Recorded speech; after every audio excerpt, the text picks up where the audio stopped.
હું છેલ્લા 1 વર્ષથી વર્કઆઉટ કરું છું જીમમાં.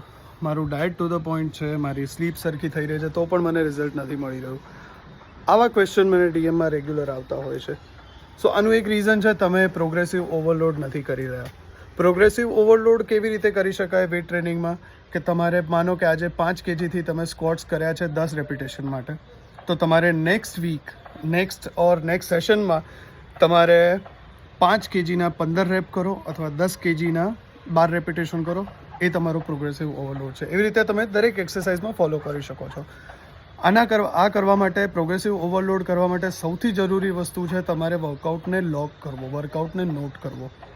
જો એ નહીં કરો તો ખબર પડી કે તમે આજે પણ 50 kgથી સ્ક્વોટ કર્યા છે અને વર્ષના એન્ડમાં પણ 50 kgથી સ્ક્વોટ કર્યા છે. આનું સૌથી ઇઝી વે છે, આ એપ છે સ્ટ્રોંગ એપ. એ તમે ડાઉનલોડ કરી લો ને એમાં વર્કઆઉટ નોટ કરો. આ વિડીયો કોઈ એવા ફ્રેન્ડ સાથે શેર કરો કે જે વર્કઆઉટ તો કરે છે પણ વર્ષથી રિઝલ્ટ નથી મળી રહ્યું.